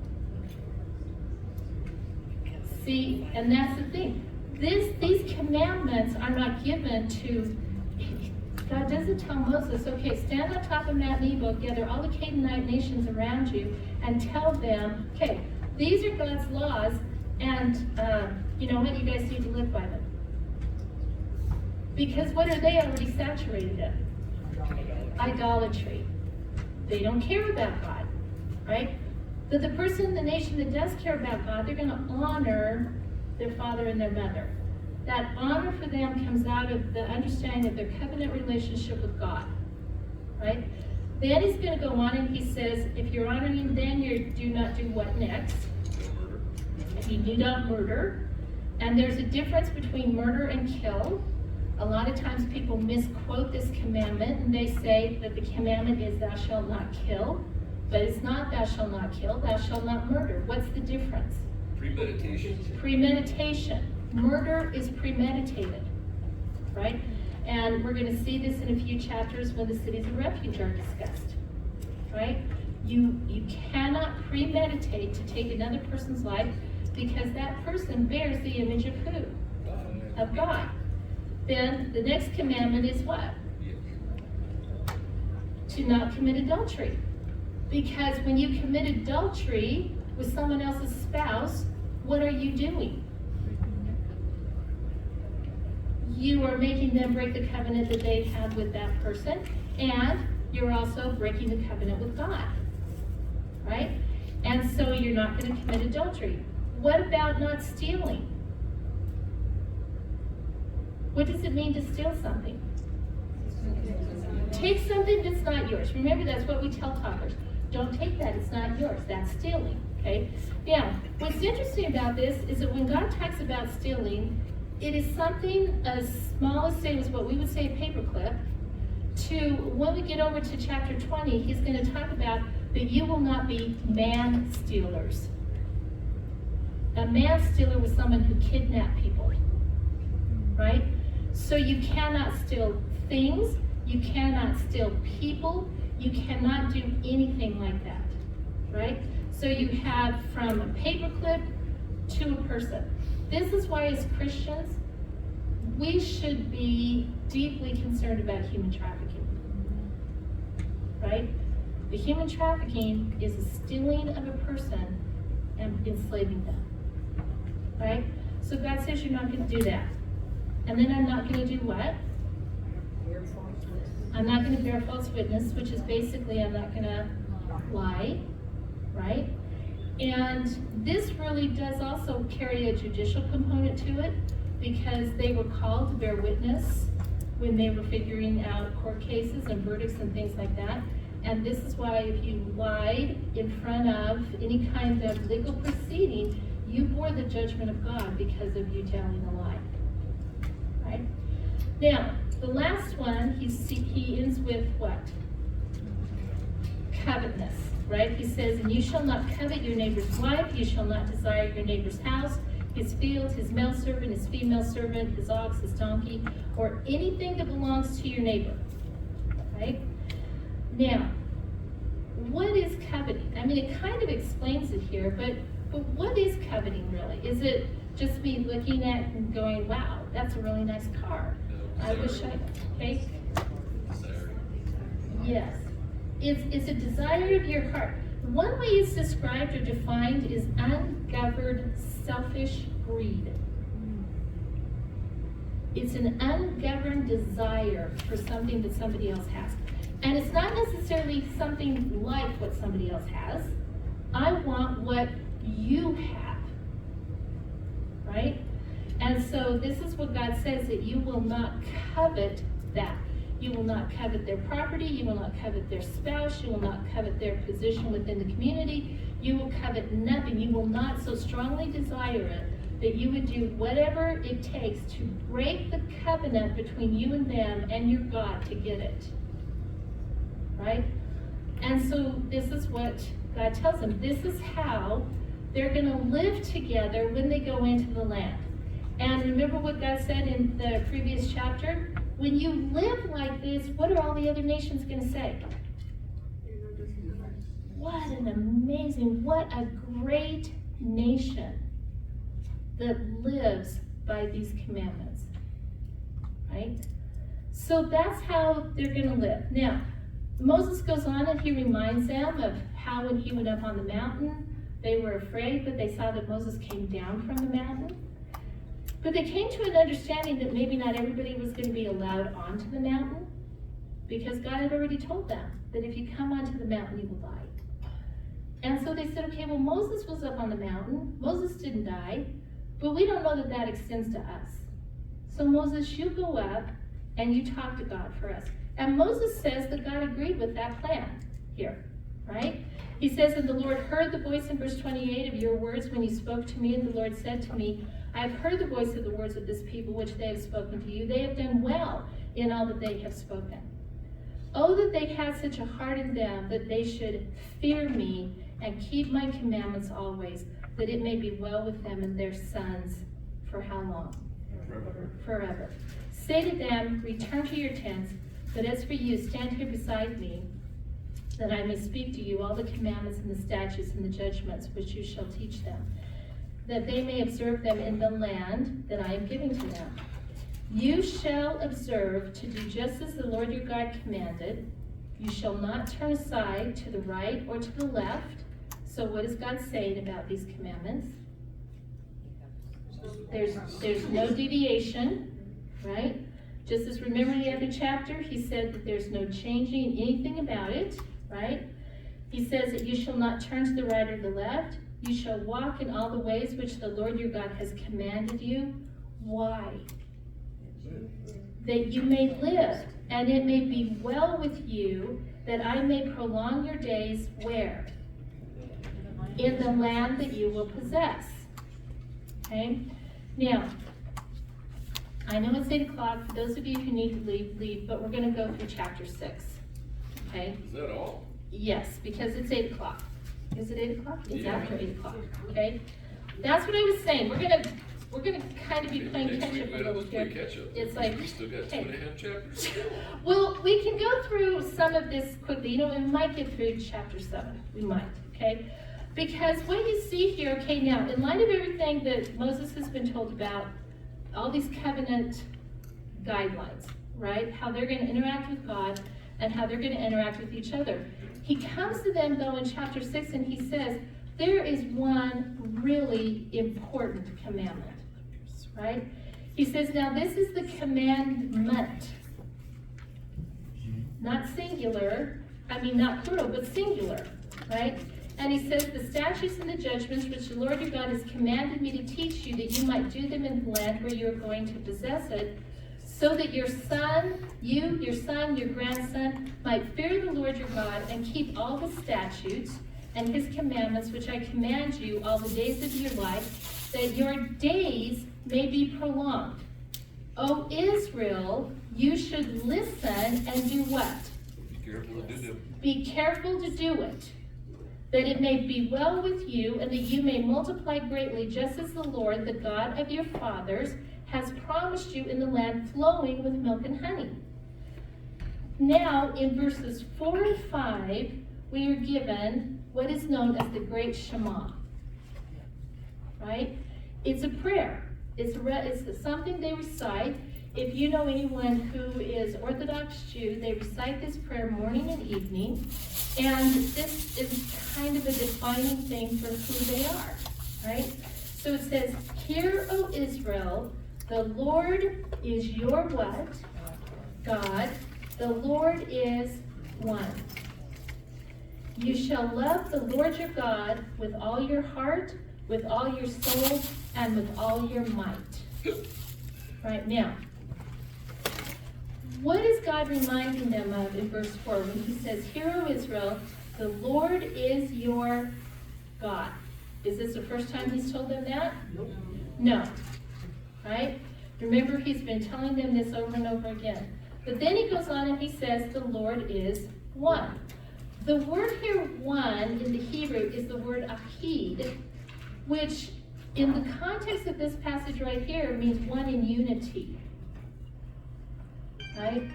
Now, a lot of times we look at this verse to realize that God is speaking about the Trinity, the being of God as Elohim is Trinitarian in his being, right? And so, but what we see here is that Yahweh is this only kind of Elohim. And so he wants them to remember, and then how are they supposed to engage with Elohim? As With this one. Elohim, with Yahweh. As love him with all our heart, soul, Okay. mind, and strength. Love the Lord your God with all your heart, with all your soul, with all your might. See, this is interesting. He doesn't say just love Elohim. He says love Yahweh, your Elohim, this way.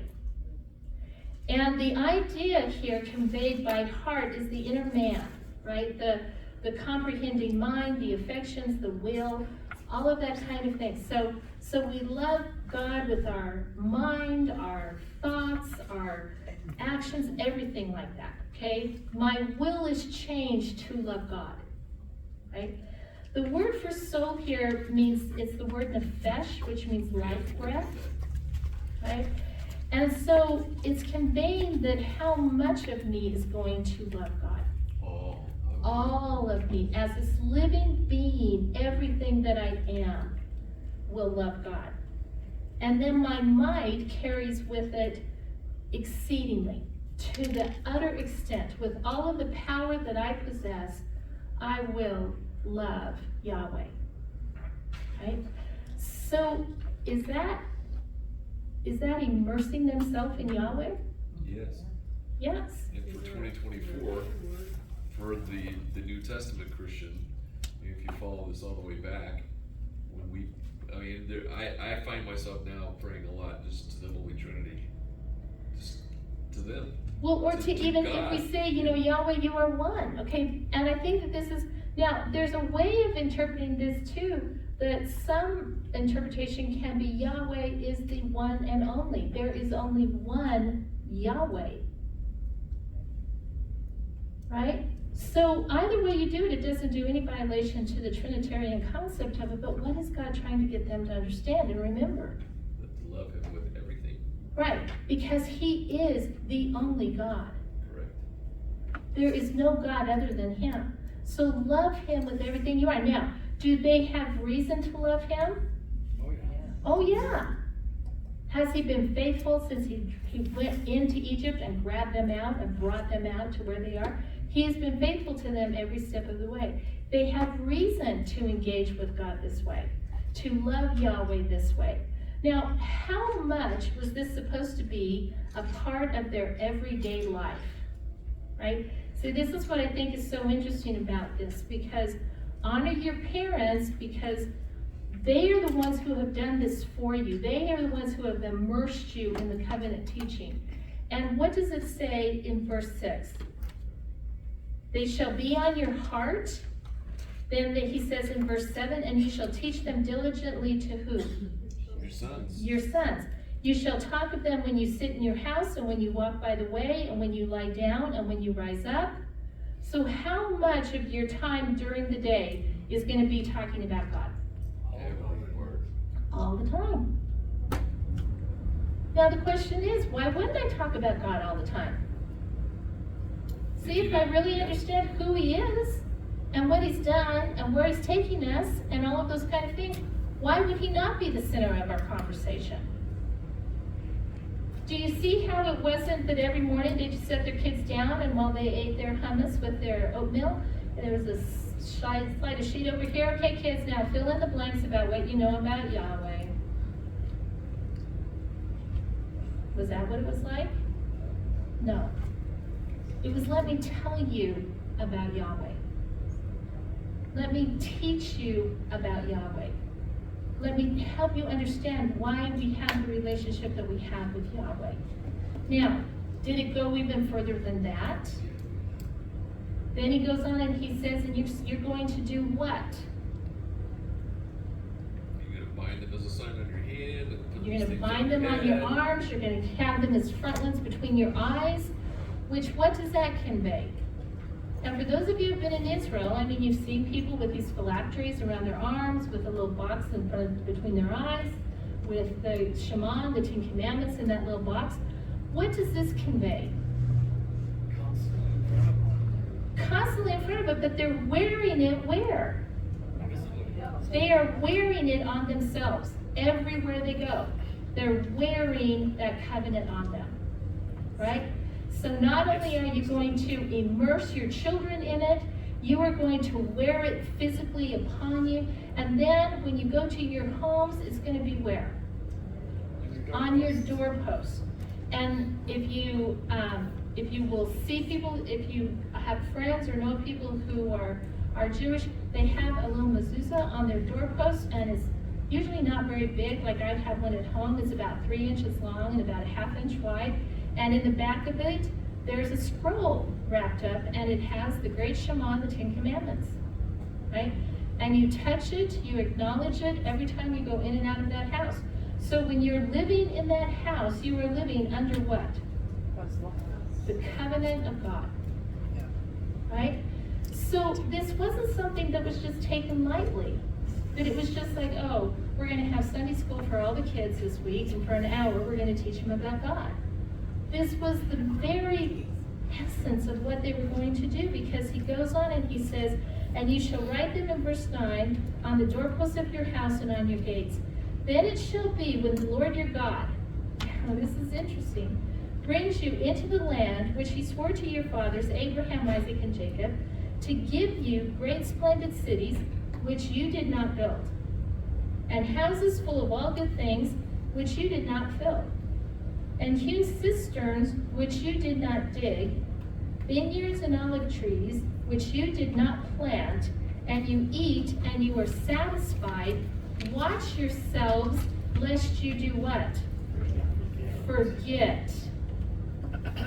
Forget the Lord who brought you out from the land of Egypt, the house of what? Slavery. Did you notice in these passages how he attaches that now to Egypt? Now, why do you think he attaches that to Egypt? So they'd remember what they came from. Right, because some of these kings had not been born into slavery. Some of these kings were born free. And so he reminds them that's what Egypt was. It was the house of slavery. And he goes on now, how are they going to forget God? And what will they do when they forget God in the next verses? What will they do when they forget God? Mm-hmm. They'll worship other gods. Right? He says, you shall fear only the Lord your God, and you shall worship him and swear by his name. You shall not follow other gods, any of the gods of the people who surround you. For the Lord your God, Yahweh your Elohim, in the midst of you is a what? Jealous God. Jealous God. Otherwise, the anger of the Lord will be kindled against you, and then he will do what to you? Wipe you off the face of the earth. He will wipe you off the face of the earth. So how serious is God about idol worship? He's pretty serious. Even his own people that he's in covenant with, if they break the covenant in this way, he says you will experience the same punishment that all the nations that you're going in to push out of the land and to wipe out, that they're going to experience. And he goes on and he says, you shall not put the Lord your God to the test as you tested him at Massah. You shall diligently keep the commandments of the Lord your God and his testimonies and his statutes which he has commanded you. You shall do what is right and good in the sight of the Lord, that it may be well with you, that you may go in and possess the good land which the Lord swore to give to your fathers, by driving out all of your enemies from before you, as the Lord has spoken. When your son asks you in time to come, saying, what do the testimonies and the statutes and the judgments mean, which the Lord your God commanded you, what are they going to say? We were slaves to Pharaoh, and the Lord brought us out. Okay, now do you find something interesting about this? Because what does God say that they're not going to say? See, they're not going to say when their sons and their daughters ask them, why is it that you tell us about these things? Why do we talk about this all the time? Why do we wear the phylacteries? Why do we have the mezuzah? He doesn't say that this is how you're supposed to answer them. Well, because. Because I said so. Or because God said so. What does Moses tell them that is important for them to do with their children? To remind them of their history. To give them the why we have these things, why we're doing these things, not just to tell them to do the things. Because it's the history behind something important and the understanding of why we do it. Does it make any difference to you if someone just tells you to do something without any history, or if someone says to you, well, the reason that we're doing this is because of this, or this like this? It's like when I cook with my granddaughters. When they say, Grandma, why do we have to make sure that the water's cold when we make pie crust? Why can't we just use the hot water out of the faucet? Okay? Well, honey, because the cold water does this, the cold water does that. You teach by reminding them of the history that it's connected to, not just saying, do it because I said so. Now, of all of the beings in the world, in all of the creation, could God say that? Do it because I said so. Could he say that? And how would we have to respond to that? Okay, you said it, I'll do it, all right? But is he concerned about the relationship that he will have with the generation after generation after generation? He is. So he said, this is why you give them the history of this. And in verse 24, he says, so the Lord commanded us to observe all these statutes, to fear the Lord our God in our good always, for our survival. Now, why does he say that to serve God and obey the commandments is their survival? What did Moses already tell them in verse 15? If they don't do it, he'll wipe them off the face of the earth. Yeah. They're going to have the same judgment as the other nations. If you want to survive into the land that I'm taking you as a nation, you're going to follow these commandments and you're going to teach them to your children. He says, it will be righteousness for us if we are careful to observe all this commandment before the Lord our God, just as he commanded us. Now, I want to stop here for a second, because that verse is an interesting verse. Because if you were to take that verse out of context, what could you make that verse say? God's a murderer. No. What are you Verse talking about? 25. Oh, yeah, okay. 6:25.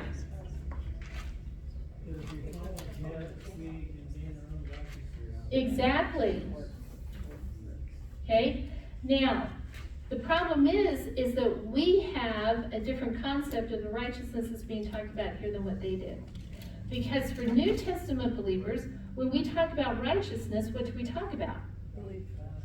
Belief in the saving work of Christ that removes our sin, that then we stand before God righteous.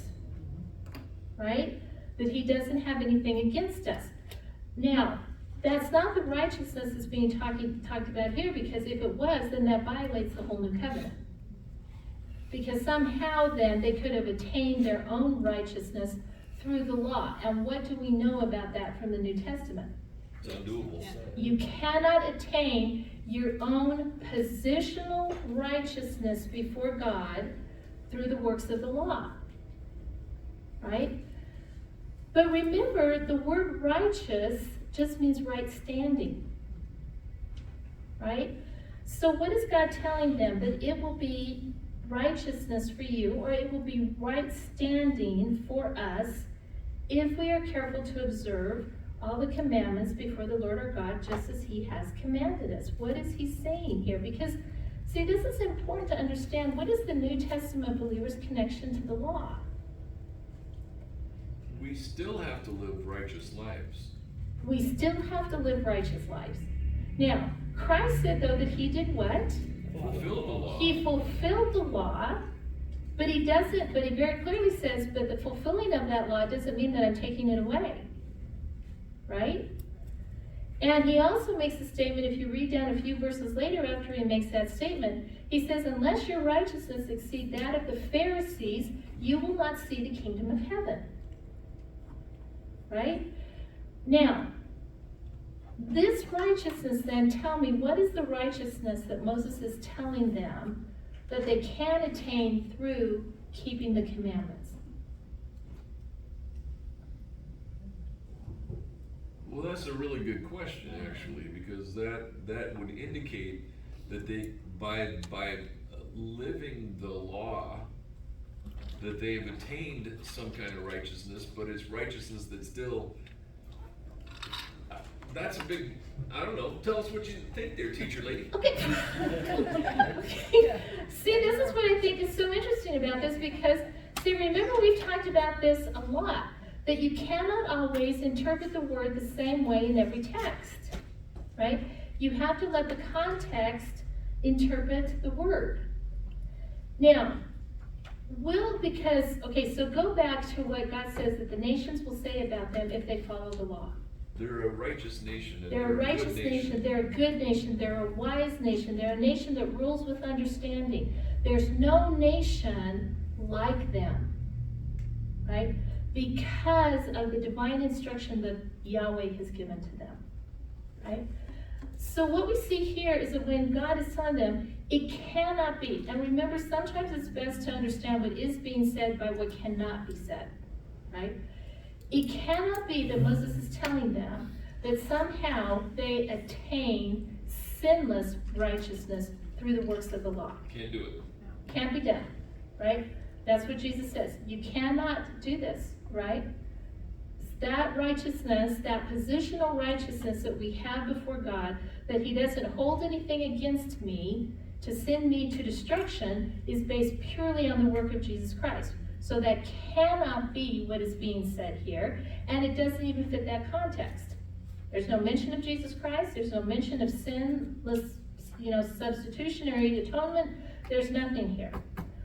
But is there a mention, though, of the different morality of the nation of Israel compared to the nations around them? Yeah, absolutely. Yes. Yeah. Okay?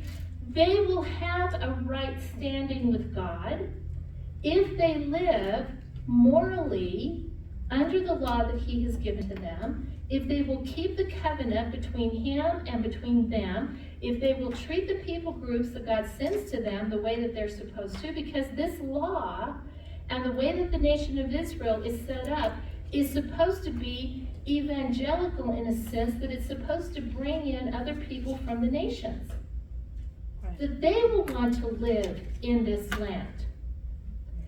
And so the moral code that they have been given, if they will live under this code, they will have right standing before God.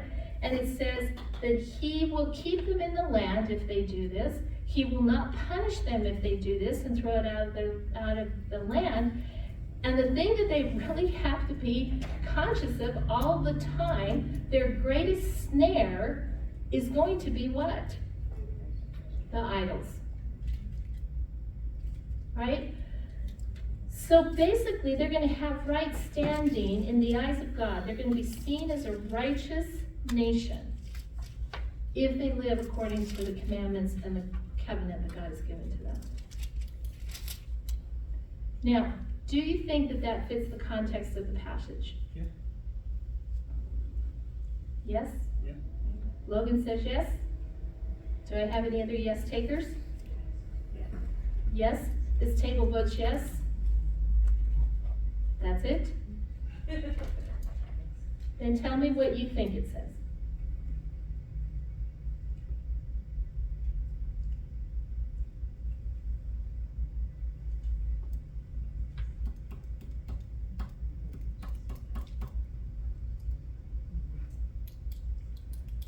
See, this is the thing. See, this is, if it doesn't say that, then what does it say? Because it cannot violate anything that we see about justification in the New Testament, but it also has to, we have to take from it what He's telling the nation here. Right? And righteousness is just right standing. The righteousness is not being saved, it's just responding to God Responding correctly. to what God's saying to them to do correctly, and how they're going to treat each other socially, how they're going to worship Him. It doesn't have anything to do with the justification of their sin. Righteous acts. The righteous acts that they're going to do. Now, the justification for their sin is going to be contained within the Levitical law, right? But the 10 Commandments that he's talking about here, in the context here, it has to do with how they live with one another and how they treat one another and the moral acts that they engage in between one another and with God. And this would give them, that give those around them a desire to seek the Lord. Exactly. See, this is what I'm saying. It's used as an evangelism tool. Because God says, because God says when the other nations see this, they're going to see what it means to live in a relationship with Yahweh. Your God, Yahweh. The God. The only God, Yahweh. Who is a relational God. And they're going to say, what other God is like this God? See, but it is based upon their willingness to live under the commandment in the right way. So does that help clarify that a little bit? There is some mischief that happens. There is some mischief, as always, and all that kind of thing, but I think what's interesting because Moses says that to them, and he moves directly then into chapter 7, talking about what's going to happen to the nations and what God's going to do for them. Right? So you have this contrast then of them living righteously at the end of chapter 6, going into chapter 7, and what the problem is that God has with the nations, those 7 great Canaanite nations that are before them in the land. And what's interesting about this is that God tells them this whole passage now, in chapters 5 and 6, it was what is your responsibility as a nation in the covenant? Now it turns, and it's now what is God's responsibility as your covenant partner? Right? So he starts out, and first of all, he says in verse 2, or in verse 1, he's going to bring them into the land. In verse 2, he says that he's going to deliver these 7 great nations to them, and that they're going to defeat them, and they're going to defeat them because God is fighting for them. But then their responsibility in verse 2, he says, and you shall utterly destroy them, right? You will make no covenant with them. You will show no favor to them, and you shall not do what? Intermarry with them? You will not intermarry with them. Now, why does he say that you're not going to make any covenants with them? You're going to utterly destroy them because of their what? See, this is really important that we keep this in front of us all the time. Why does God say that they have to be utterly destroyed? Idol worship. Their idolatry. And they will turn you Right? away from following me. If you marry them, they'll turn you away. If you enter into a contract with them, you'll be turned away. You cannot have these kind of relationships with them because they will turn you away and you will serve their gods. Right? That's why they have to be destroyed. Right? So he says, this is what you're going to do. Now, he goes on, and he goes in verse 5, he says, thus you shall do to them, you shall, now, if there is any question about why God is judging them, it is clarified in verse 5. You shall do to them, you shall tear down their altars, you shall smash their sacred pillars, you shall hew down their Asherah, you shall burn their graven images with fire. Why? Because they're idol worshippers. No, because you only are, but you are a holy people to the Lord. Do you remember what God had told them at Sinai? You are a holy nation unto me. You are a nation of priests who are to serve me. Right? So he says that you are going in there as my agents, my priesthood, my holy nation, and you are engaging in this in my name. And why we're doing it and what you're doing is this idolatry is being cleared out. Now, this poses a question. Does God care about how people worship? Yeah, he does. So when people say, you know what, I can worship however I want to, I can worship whatever I want to, it doesn't matter. Well, you can, but at some point in time, you're going to have a true reality check because God is going to interject himself at some point in time and say, no, I will be worshipped how I say I will be worshipped because I am Yahweh and I am the only God. And this is exactly what he was doing to the Canaanite nations, right? So he says that this is what you will do. he goes on and he says, the Lord did not set his love on you, nor choose you because you were more in number than any of the peoples, for you were the fewest of them all. But because the Lord loved you and kept the oath which he swore to your forefathers, the Lord brought you up with a mighty hand and redeemed you from the house of slavery and from the hand of Pharaoh the king. Now, therefore know that the Lord your God, he is God, the faithful God, who keeps his covenant and his loving kindness to 1,000 generations to those who love him and keep his commandments, but repays to those who hate him to their faces. Now remember, what does God interpret as hate? Idol worship. Idol worship. He goes on and he says, but he repays those who hate him to his face, to destroy them.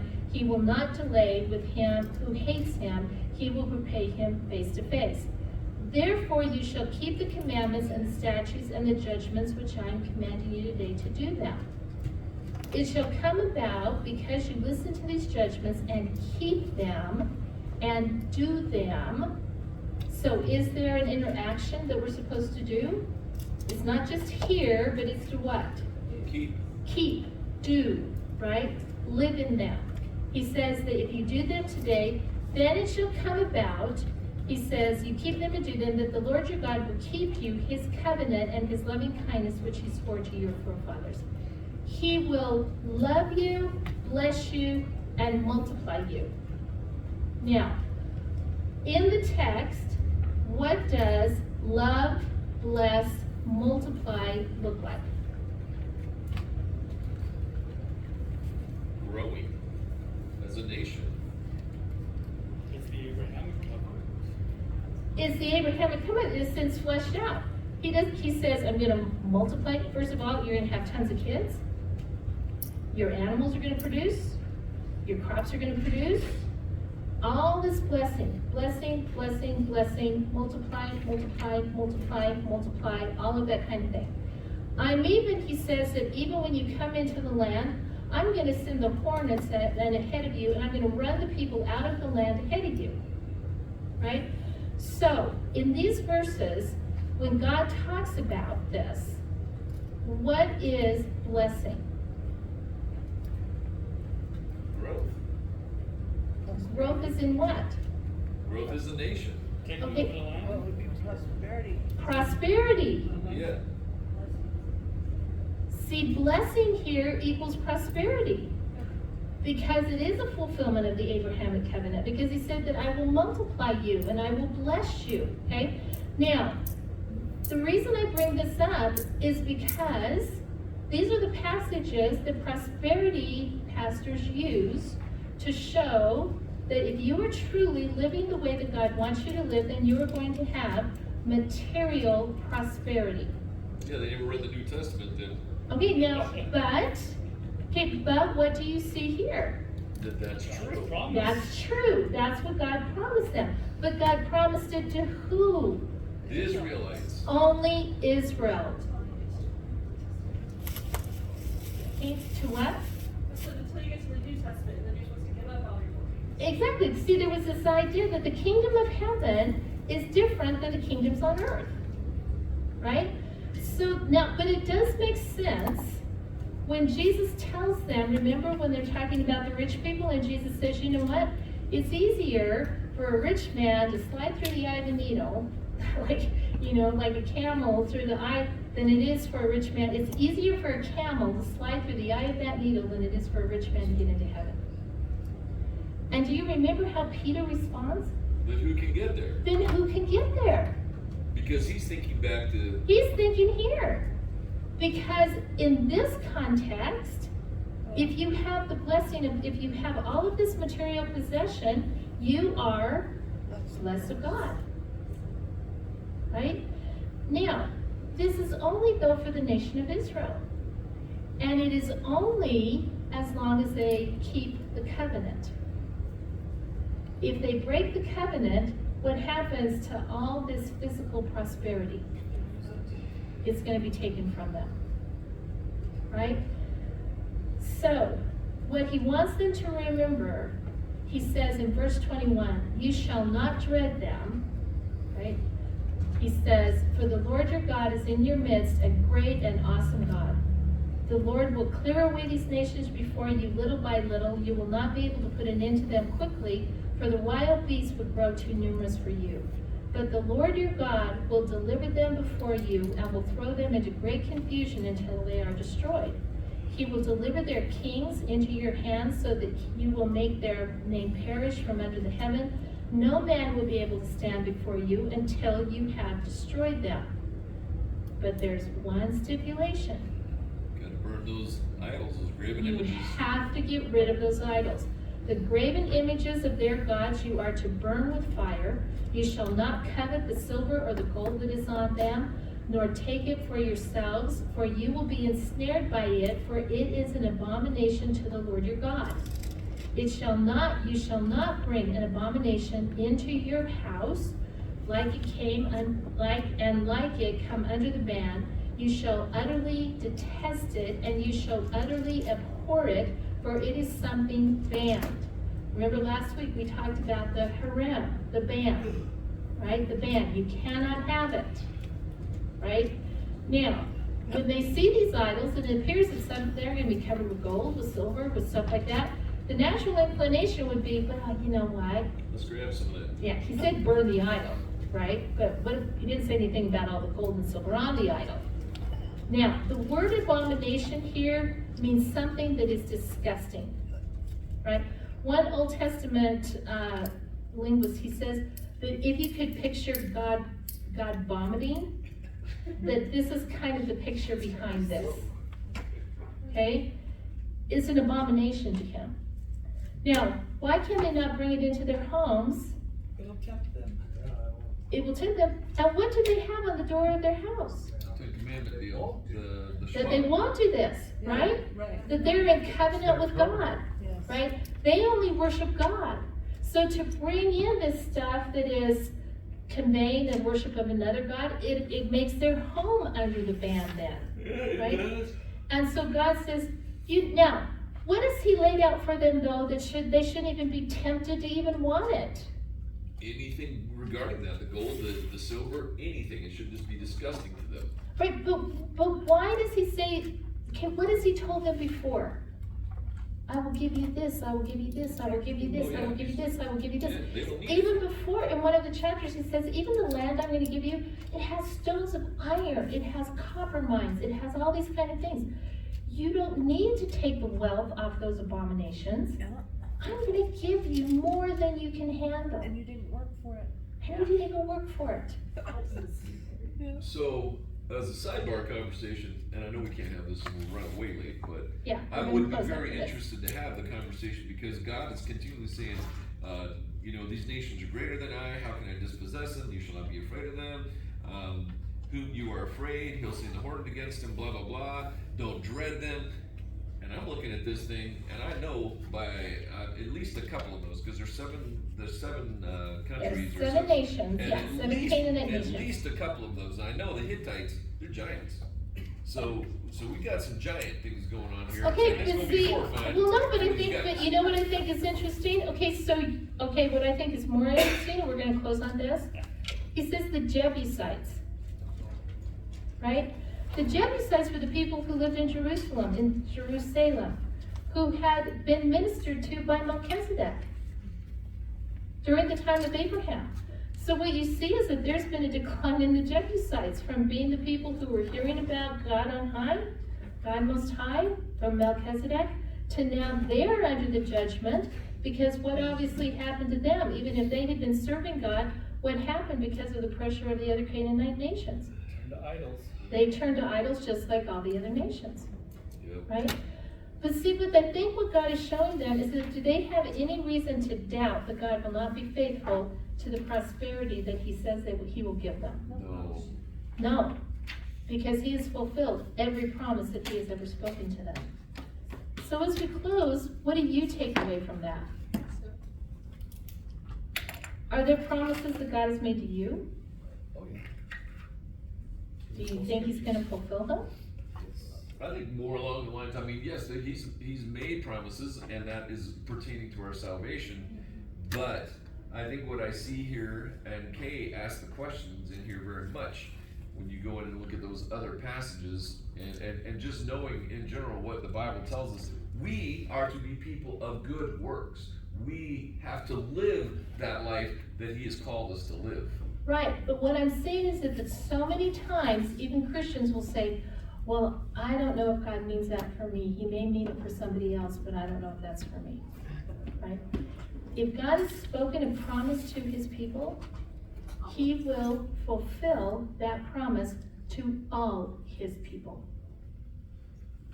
And that's what God wants them to see. And that's what He wants them to understand. Because just as they had no reason to doubt Him, we have no reason to doubt Him. Right? So any thoughts as we close? Thank you guys for staying later. Thank you. So any thoughts? Or should we just pray and get out of here? Let's pray and get out of here then. Okay. Father, we thank you so much for what you've taught us tonight. And Father, we thank you so much for the gift of your word. But more importantly, we thank you for your Spirit. And Father, we thank you that as we talk about these things, that we can connect the truths from old to new, that we can truly see what's being said. And Father, that we can just stand in amazement of who you are once again. We are never lacking in awe when it comes to you. And so, Father, I thank you for those who are here tonight. I thank you for their patience. I thank you for their willingness to stay later. And so, Father, I ask that you would just watch over them as they drive home, and you would take them home safely tonight.